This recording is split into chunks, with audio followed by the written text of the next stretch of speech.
नमस्कार मित्रों, हूँ जगदीश पटेल। मारी यूट्यूब चैनल में आपनु स्वागत है।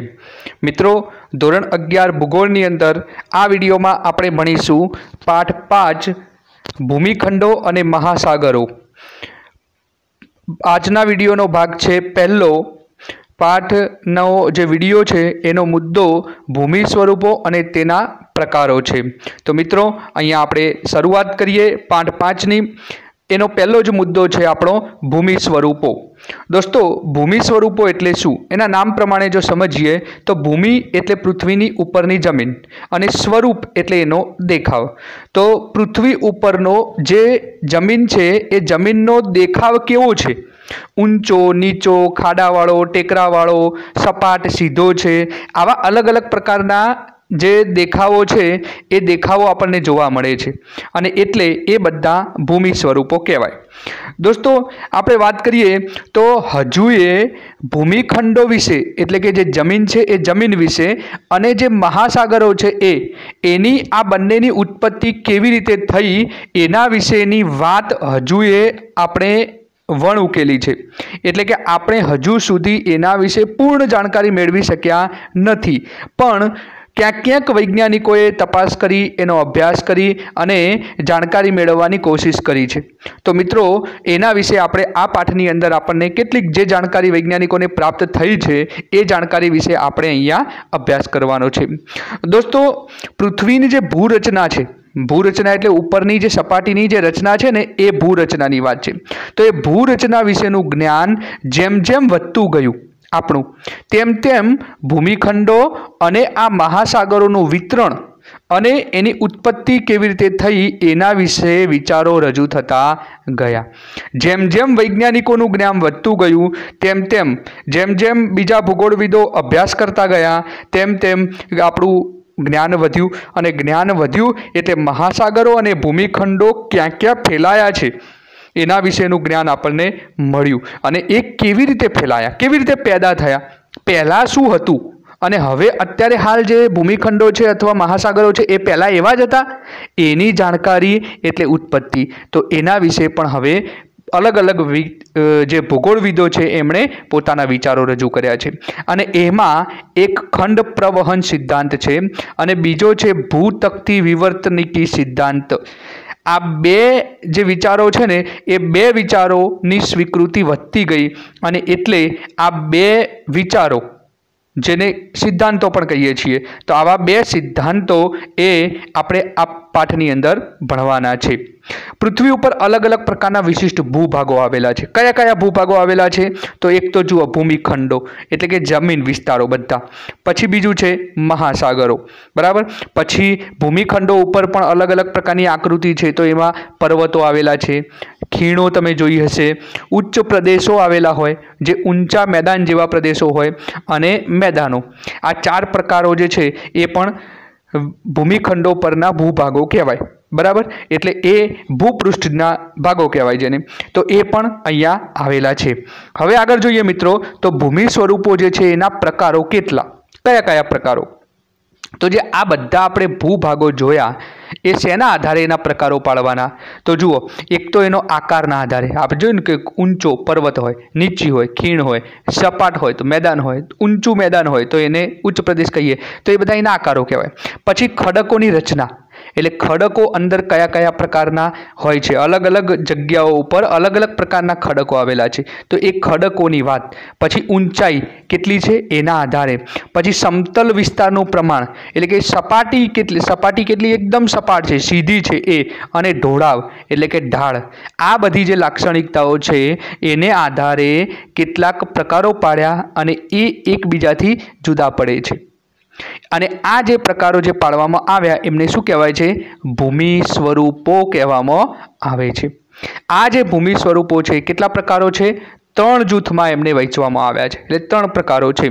पहलो प्रकार छे પ્રથમ શ્રેણીના ભૂમિ સ્વરૂપો, બીજો પ્રકાર છે દ્વિતીય શ્રેણીના ભૂમિ સ્વરૂપો અને ત્રીજો પ્રકાર છે તૃતીય શ્રેણીના ભૂમિ સ્વરૂપો। દોસ્તો યાદ રહી જાય એવા છે, કારણ કે નામ કેવા છે, પ્રથમ શ્રેણી એટલે ફર્સ્ટ લેવલના, બીજું સેકન્ડ લેવલના એટલે દ્વિતીય શ્રેણી અને ત્રીજું થર્ડ લેવલના એટલે તૃતીય શ્રેણી। પ્રથમ, દ્વિતીય અને તૃતીય, પહેલા, બીજા, ત્રીજા, બરાબર। એટલે એ પ્રમાણે નામ યાદ આપણે રહી જશે। મિત્રો અહીંયા તમે જુઓ કે આપણે જે જોયા નામો, એ નામોને અહીંયા આપણે રજૂ કર્યા છે। આકૃતિ જે છે એ આકૃતિમાં તમે સમજી શકો છો અહીંયા આ જગ્યાએ, બરાબર, કે આ જે તમને બધી જે આ બધા આકારો બતાવેલા છે અલગ અલગ પ્રકારના, અને એમાં લાલ બોક્સની અંદર મેં તમને લખીને બતાવ્યું છે। તો એ બધા જે મુદ્દા છે એ બધા મુદ્દાઓનો તમે સમજો કે જુઓ મિત્રો કે આ એક તો મહાસાગરો છે, સૌથી પહેલાં અહીંયા લખેલું છે, બરાબર। હવે આ મહાસાગર છે, તો હવે એ મહાસાગરનું પાણી ચારે બાજુ ફેલાયું છે, બરાબર। એની વચ્ચે આ અમુક ઊંચાઈએ આ જે સરખા પ્રકારની રચના આવતી હોય, આવી આ બધી જે રચના દેખાય છે તમને એકદમ સપાટ જેવું સીધું છે ને, બરાબર, જે દરિયાથી થોડુંક ઊંચું છે એટલે એમાં પાણી નથી, એ ભાગને મેદાન કહેવાય, કે જેમાં ઘાસ ઉગી શકે, આપણે બધા રહીએ છીએ એ બધું મેદાનમાં મોટે ભાગે રહેતા હોઈએ છીએ। પછી તમે જોઈ શકો છો મિત્રો કે આ એકદમ ઊંચો પર્વત છે, અહીંયા જોઈ શકો છો આ પર્વત લખેલું છે, તો આ ઊંચો પર્વત છે, બરાબર। હવે આ પર્વતો છે, પર્વતોની બાજુમાંથી નદી નીકળે એટલે તમને આ દેખાય છે નદી એકદમ ઝીણી ઝીણી ઝીણી આ નદી દેખાય છે, અને આ બાજુ આવે છે, આ બાજુ પણ જાય છે, આ રીતે નદી ફેલાતી હોય જે દરિયાને મળતી હોય, તો એને નદી કહી શકીએ, જે આ લખેલું છે। હવે એ નદી જે છે એ નદીના દરિયાને જે જગ્યાએ મળે છે એ જગ્યાએ આ ભાગમાં ડેલ્ટાની રચના થાય, જેને મુખ ત્રિકોણ પ્રદેશ પણ કહેવામાં આવે। તમે જુઓ મિત્રો આ આકાર કેવો છે, આમ કરીને આમ ત્રિકોણ જેવો આકાર બન્યો છે, એટલા માટે એને મુખ ત્રિકોણ પ્રદેશ પણ કહેવામાં આવે છે, જેને અંગ્રેજીમાં ડેલ્ટા કહેવાય, બરાબર। તો એ જે નદી દરિયાને જે જગ્યાએ મળતી હોય એ જગ્યાએ દરિયા કિનારે અને નદીના મુખ પાસે એ જે ડેલ્ટાની રચના થતી હોય છે। પછી મિત્રો આગળ જોઈએ તો આ ખીણ છે, આ ખીણ તમે જુઓ મિત્રો કે આ એક પર્વત છે, પછી આ બાજુ બીજો પર્વત છે, બે પર્વતોની વચ્ચે નીચાણવાળો ઊંડો જે ભાગ હોય એને આપણે ખીણ કહીએ છીએ, બરાબર। પછી આ તમે જુઓ મિત્રો એ આ જે ઉચ્ચ પ્રદેશ છે, બરાબર, પણ અહીંયા તમે જોઈ શકો છો કે આ બધો એકદમ સપાટ ભાગ છે, આમ મેદાન જેવું જ છે, બરાબર। આ બધું તમને મેદાન જેવું લાગે છે, બહુ મોટો વિસ્તાર છે, સપાટ, પણ એ આ મેદાન કરતાં ઊંચો છે, એના કરતાં ઘણી ઊંચાઈ પર આવેલો હોય, એટલે પર્વત જેટલી ઊંચાઈ અમુક ઉચ્ચ પ્રદેશોની ધરાવતી હોય, પણ એ સપાટ હોય તો એને ઊંચું મેદાન એટલે કે ઉચ્ચ પ્રદેશ તરીકે એને ઓળખવામાં આવે છે। તો મિત્રો આટલા જે મુખ્ય પ્રકારો છે એ મુખ્ય પ્રકારોની વાત કરી। પછી બીજા નાના નાના આ અંગ્રેજીમાં તો ઘણા બધા પ્રકારો અહીંયા લખેલા જ છે મિત્રો, એ નાના નાના જે પ્રકારો છે એ પણ કહેવાતા હોય છે, પણ આપણા અભ્યાસક્રમમાં આપણે સમજીએ તો એ જે છે એ આ મુખ્ય જે આપણે 5-6 પ્રકારોની વાત કરી, મહાસાગરો, મેદાનો, ડેલ્ટા, ખીણ, પર્વત, નદી, ઉચ્ચ પ્રદેશ, આટલી બાબતો એ બધા ભૂમિ સ્વરૂપો કહેવાય છે। આગળ જોઈએ મિત્રો ત્રણેય ભૂમિ સ્વરૂપોને સ્ટેપ બાય સ્ટેપ જોઈએ। તો પહેલા છે પ્રથમ શ્રેણીના ભૂમિ સ્વરૂપો। પ્રથમ શ્રેણી એના નામ પ્રમાણે જોઈએ તો જે સૌથી પહેલા પેદા થયા, એટલે જ્યારે પૃથ્વીની ઉત્પત્તિ થઈ ત્યારે સૌ પ્રથમ અસ્તિત્વમાં આવ્યા। કયા ભૂમિ સ્વરૂપો? તો બે જ પ્રકારના ભૂમિ સ્વરૂપો છે, એમાં એક ભૂમિખંડો અને એક મહાસાગરોના તળ, બરાબર। એટલે ભૂમિખંડો એટલે એમાં એકદમ સપાટ જમીન હતી બધે, અને એ ભૂમિખંડો, અને નીચાણવાળો જે ભાગ હતો કે જે મહાસાગરના તળ કહેવાય।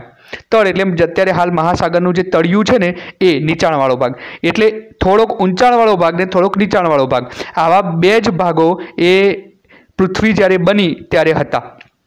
એ વખતે પર્વતો કે ખીણો કે એવું કશું હતું જ નહીં, શરૂઆતમાં તો આ બે જ ભાગો હતા, થોડો ઊંચો ભાગ અને થોડો નીચો ભાગ, બરાબર। પછી આગળ જતાં એવું થયું કે એમાં પછી પાણી ભરાયા એટલે મહાસાગરો બન્યા, એ આગળ જોઈએ આપણે। આ પ્રથમ શ્રેણીના ભૂમિ સ્વરૂપો કહેવાય। પરીક્ષામાં તમારે પૂછાય કે પ્રથમ શ્રેણીના ભૂમિ સ્વરૂપોમાં કઈ બાબતોનો સમાવેશ થાય, તો બે બાબતો તમારે લખવાની, એક છે આ ભૂમિખંડો અને બીજું છે મહાસાગરોના તળ। ત્યારબાદ જોઈએ મિત્રો દ્વિતીય શ્રેણીના ભૂમિ સ્વરૂપો। તો દ્વિતીય એટલે બીજા ક્રમે।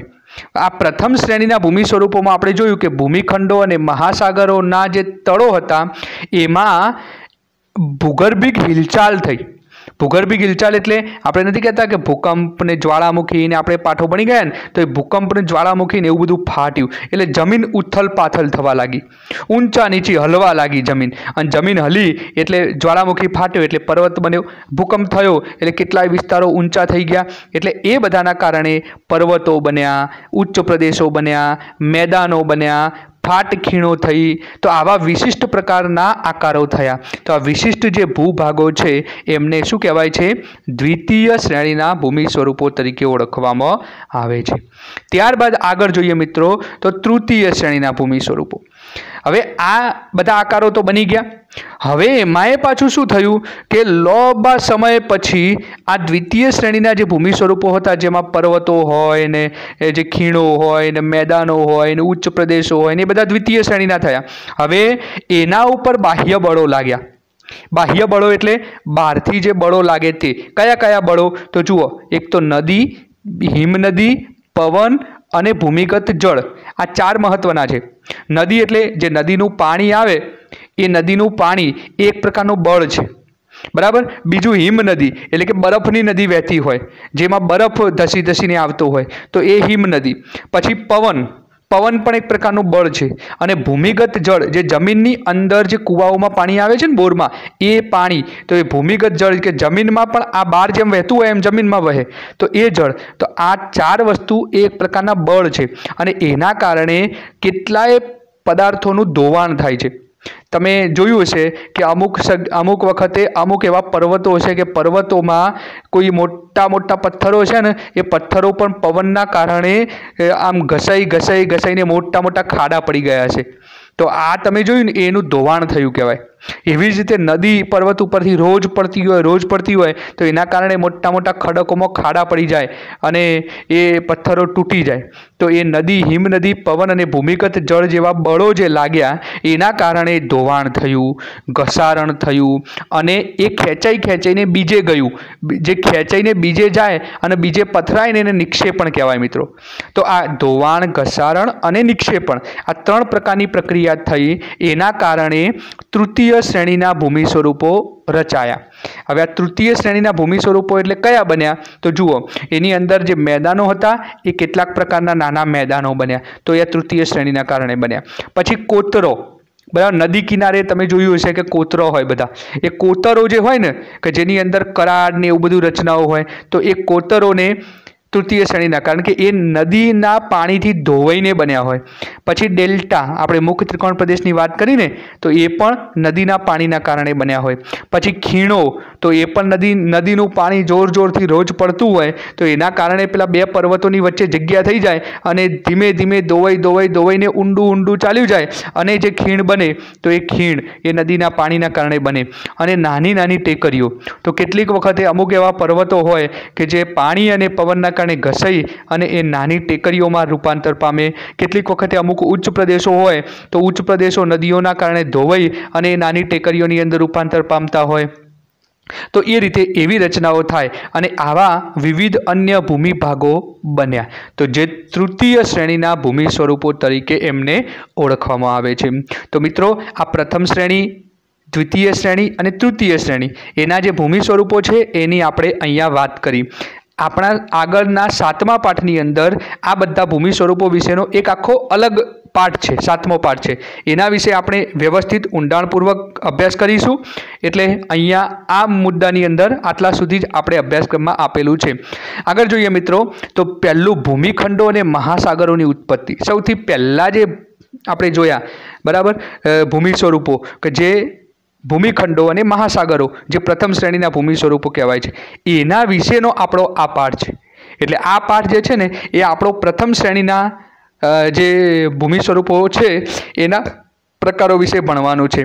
દોસ્તો, દરિયાની અંદર તમે સમુદ્ર કરાડ જેવી રચના જોઈએ છે કે જે અમુક મોટા પથ્થરો હોય ને, પથ્થરો ધોવાઈ અને અલગ પ્રકારની આમ ડિઝાઇન જેવી રચનાઓ થઈ હોય, તો એ સમુદ્ર કરાડ કહેવાય. પછી રેતીના ઢૂવા જે રણની અંદર બનતા હોય છે, પવનના કારણે ધોવાઈ અને એવી નાની ટેકરી જેવા મસ્ત ખોચાવાળા ને ગુફા જેવા એવા બધા ઢગલાઓ થતા હોય છે, તો એ રેતીના ઢૂવા કહેવાય. પછી ઉધ્વગામી અને અધોગામી સ્તંભો, આ પણ પણ દરિયાની અંદર બનતા હોય છે। પાણી એકદમ ટકરાય કરે કિનારા ઉપર, એટલે અંદર આવેલા જે પેલા ખડકો હોય ને એ ખડકોમાં ઊભા થોભલા જેવા થઈ જાય, અણીવાળા થઈ જાય, વચ્ચે કાણાવાળા થઈ જાય, તો આ બધા સ્તંભો કહેવાય। તો એ ઉધ્વગામી અને અધોગામી સ્તંભો, પછી આ બધા અલગ અલગ પ્રકારના જે ભૂમિ સ્વરૂપો, આ બધાનું સર્જન થયું। કેવી રીતે થયું? તો એના માટે કેટલીક વાર ભૂકંપો થયા, પછી જ્વાળામુખી ફાટ્યા હોય, પછી સ્તરભંગ, આપણે આગળ ચોથા પાઠની અંદર ભૂકંપ અને જ્વાળામુખીના કારણો અને એની પરિસ્થિતિ વિશે અભ્યાસ કરી ગયા। તો એ જે મુદ્દાઓ છે એ મુદ્દાઓ એવી બધી પરિસ્થિતિ પેદા થઈ, સ્તરભંગ થયું, પછી ગેડીકરણ, એક સાથે ઘણા બધા ભાગો જે છે બહુ દબાણના કારણે ઊંચકાઈ આવ્યા, તો ગેડીકરણ કહેવાય। ગેડીકરણના કારણે હિમાલય જેવી પર્વતમાળાની પણ રચના થઈ છે મિત્રો। તો એ જે છે આવી પરિસ્થિતિઓ કયા 4 પરિબળો બતાવ્યા છે મિત્રો? કયા? ભૂકંપ, જ્વાળામુખી, સ્તરભંગ અને ગેડીકરણ। આવી જે આંતરિક ક્રિયાઓ થઈ જમીનની અંદર, એના કારણે ભૂમિખંડો અને મહાસાગરોની ઉત્પત્તિ થઈ, બરાબર। અને પછી એમાંથી પર્વતો, ખીણો, રેતીના ડુવાન, બીજી બધી ઘણી બધી રચનાઓ પછી દ્વિતીય શ્રેણીના ભૂમિ સ્વરૂપોની થઈ। ભૂસંચલન જે થાય, જમીનની અંદર જે હલનચલન થતું હોય, એના કારણે પૃથ્વીના પોપડાના એક વિશાળ ભૂભાગનું વિભાજન થયું। પૃથ્વીનો એક મોટો પોપડો હોય, પૃથ્વીની જે સપાટી ઉપરની જે છે એ, બરાબર, પણ અંદર ભૂસંચલનના કારણે એ પૃથ્વીનો જે પોપડો છે એના એક આખો જે જમીનનો ભાગ છે એનું વિભાજન થયું, જાણે કે 2 ટુકડા થઈ ગયા હોય એવા। મોટો એક પથ્થર અથવા મોટી બરફની પાટ હોય, પાણીમાં તરતી હોય મિત્રો, અને પછી એના 2 ટુકડા થાય તો શું થાય? બરાબર, તો એક ટુકડો આમ ખસતો જાય, બીજો ટુકડો આમ ખસતો જાય। તો આપણે એવું સમજવાનું કે આ આખી જે પૃથ્વી છે એના જે આ બધા આપણા ભૂમિખંડો છે ને, જે 7 ખંડોમાં આપણે કહીએ છીએ પૃથ્વી, તો એ જે 7 ખંડો છે ને એ આપણે એવું સમજવાનું કે એ 7 ટુકડા છે મોટા મોટા જે તરે છે, અને એ જે ટુકડાઓ છે એ આમ ખસતા એકબીજાથી દૂર જાય, કેટલાક ખસતા એકબીજાથી નજીક આવે, આવું બને છે। તો જે આ વિભાજિત જે ભૂમિખંડો છે એ વિવિધ દિશામાં સરકતા ગયા, ખસ્યા અને દૂર એકબીજાથી ગયા અને ભિન્ન અંતરે ગોઠવાયા। અત્યારે હાલ જે જગ્યાએ આ બધા ખંડો આવેલા છે એ બધા ખંડો અત્યારે હાલ ગોઠવાયેલા છે, પણ મિત્રો એ ખંડો પણ હાલ ખસી રહ્યા છે। વચ્ચેના જે નીચાણવાળા ભાગો હતા એની અંદર પાણી ભરાયા, એટલે એ મહાસાગરો થઈ ગયા। અહીંયા તમે જોઈ શકો છો મિત્રો, આ આકૃતિ તમને આપેલી છે એ આકૃતિ આપણા દુનિયાના નકશાની છે। એમાં તમે જુઓ કે આ આપણો ઉત્તર અમેરિકા છે, બરાબર, દક્ષિણ અમેરિકા છે, આફ્રિકા છે, આટલો યુરોપ છે, પછી આ એશિયા ખંડ છે અને આ ઓસ્ટ્રેલિયા ખંડ છે, અને નીચે અહીંયા આપણે એન્ટાર્કટિકા ખંડ આવે છે જે દક્ષિણ ધ્રુવ પર છે। હવે આ 7 ખંડો, આ 7 ખંડો અલગ અલગ અંતરે છે। પહેલાંના સમયમાં એવું કહેવાય છે કે આ બધા ખંડો ભેગા હતા અને એમાંથી પછી ટુકડા આ જે 7 પડ્યા અને 7 ટુકડા તરતા ખસતા દૂર ગયા અને અત્યારે હાલ આ જે જગ્યાએ છે એ જગ્યાએ ગોઠવાયેલા છે, બરાબર। તો આ વચ્ચેનો જે ભાગ હતો કે જે આ બધો નીચાણવાળો ભાગ હતો, બરાબર, તો આ બધા નીચાણવાળા ભાગની અંદર અહીંયા બધા આ જે વાદળી રંગ આપેલો છે એ બધું પાણી છે। તો આ બધા નીચાણવાળા ભાગોની અંદર અહીંયા પાણી ભરાયું, એટલે આ જે જમીનના ભાગો છે ને એ ઊંચા હતા અને પેલા ભાગો જે હતા નીચા હતા એટલે પેલા વરસાદના કારણે અને પછી બીજા કોઈ કારણોસર એ પાણી ભરાઈ ગયું। હવે એ જે પાણી ભરાયું એટલે એ મહાસાગરો કહેવાયા, અને જે ઊંચું છે કે જ્યાં પાણી નથી ભરાયું એ આપણા ભૂમિખંડો કહેવાયા, કે જેને આપણે 7 ખંડ તરીકે ઓળખીએ છીએ। એટલે પાણીની સપાટી કરતો ઊંચાઈએ આવેલા ભૂભાગો એ ભૂમિખંડો કહેવાયા, અને વિશાળ જળરાશિ ધરાવતા જે વિસ્તારો છે એ શું કહેવાયું? મહાસાગરો કહેવાયા। તો મિત્રો અહીંયા આપણે જોઈ શકીએ છીએ કે આપણે આ ભૂમિખંડો અને મહાસાગરો એ બેની રચના થઈ, જે પ્રથમ શ્રેણીના ભૂમિ સ્વરૂપો તરીકે ઓળખાય છે। તો મિત્રો આપણે આ વિડીયોની અંદર આટલા સુધી ભણીએ। આવતા વિડીયોમાં ભૂમિખંડો અને મહાસાગરોના વિતરણની લાક્ષણિકતાઓ વિશે આપણે પાઠને આગળ વધારીશું। મિત્રો અહીંયા આ વિડીયોમાં આટલા સુધી। આવા જ દરેક પ્રકારના શૈક્ષણિક વિડીયો મેળવવા માટે આપણી ચેનલને સબસ્ક્રાઈબ કરો, બેલ આઇકન પ્રેસ કરો કે જેથી તમને નોટિફિકેશન મળતું રહે। જો વિડીયો ગમ્યો હોય તો વિડીયોને લાઈક કરો, કોમેન્ટ કરો અને બીજા મિત્રોને શેર કરો। આવજો મિત્રો।